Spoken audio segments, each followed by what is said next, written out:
When the billionaire returned home unexpectedly, he expected silence, only to be met with the sound of laughter echoing through his mansion.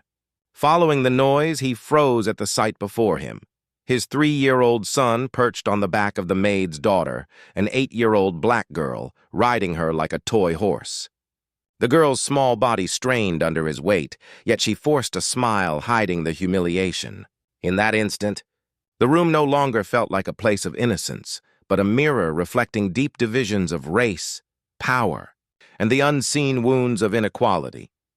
The mansion stood like a monument to wealth, towering glass walls, polished marble floors, and silence so thick that every footstep seemed to echo. It was the home of a man whose name carried influence in boardrooms across the globe, a billionaire who owned companies, properties, and even politicians in his pocket. Yet inside those walls, behind the manicured hedges and luxury cars, lived a much quieter reality, one that wealth could never polish away. The house staff knew the rules: move quickly, speak little, and stay invisible. Among them was a woman who had worked for the family for nearly a decade. She was diligent, respectful, and often invisible in the eyes of her employers.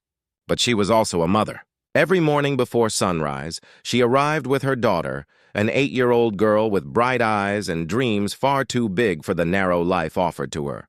While her mother scrubbed, cooked, and folded, the little girl spent her days tucked in the corners of the mansion, reading hand-me-down books or quietly sketching on scraps of paper. She was black, the only child of color in a world built for privilege and whiteness. Though she was young, she already understood the silent rules of the house. Don't touch, don't wander, and don't ever forget that this was not her home.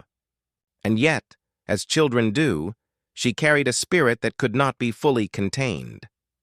The billionaire's son was 3 years old, innocent, playful, and shielded from the burdens of the world.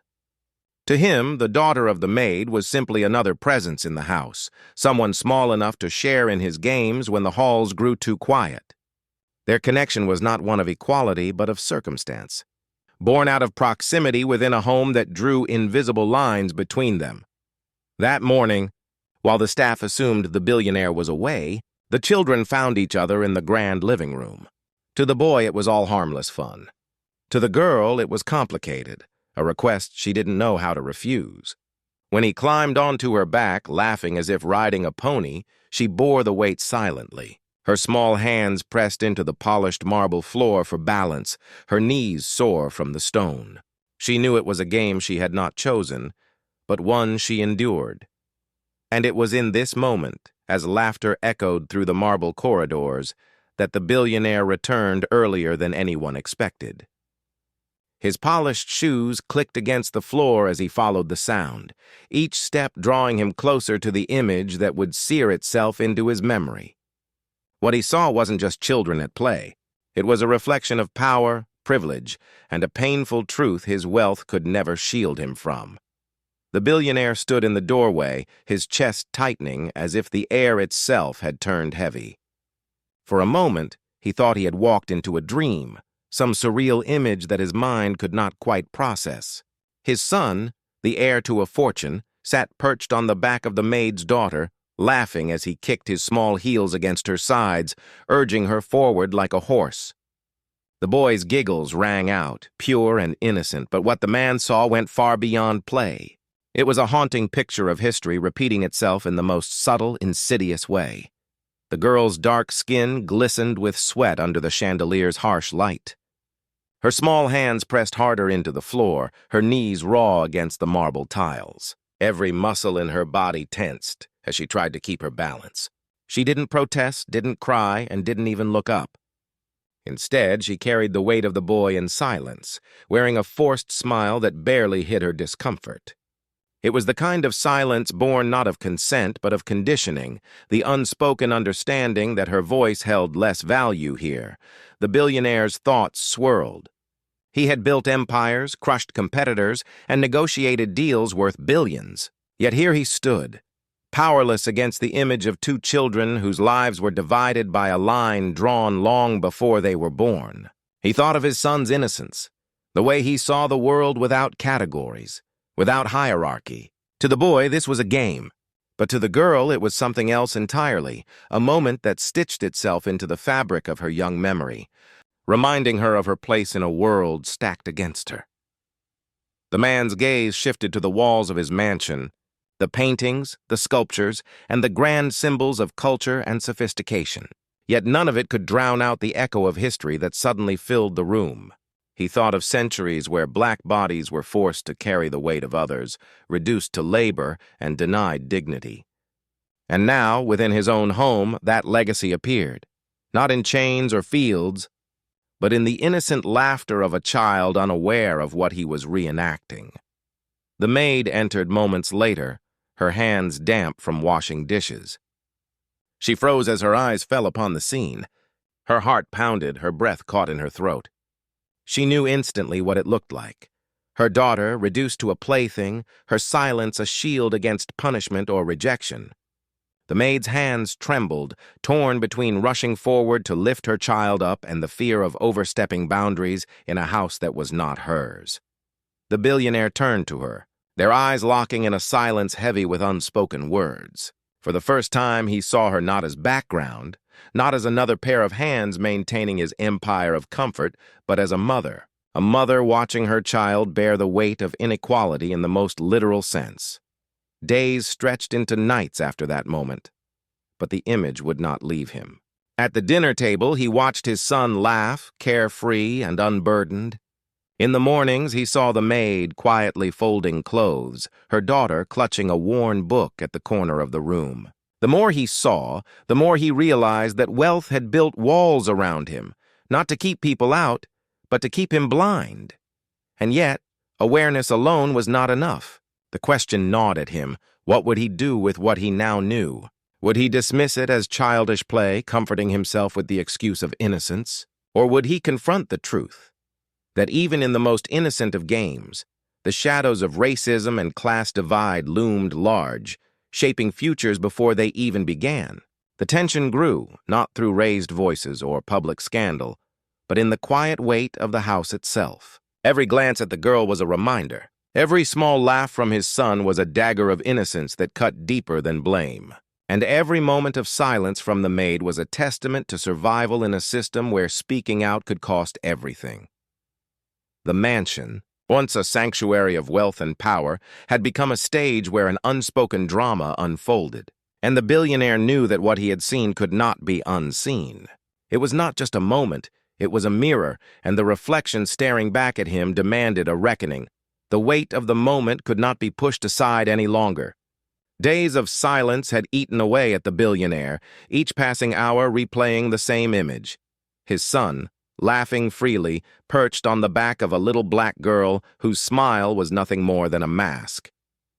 The more he tried to bury it, the louder it screamed inside his head. Wealth had bought him power, but it could not buy him peace.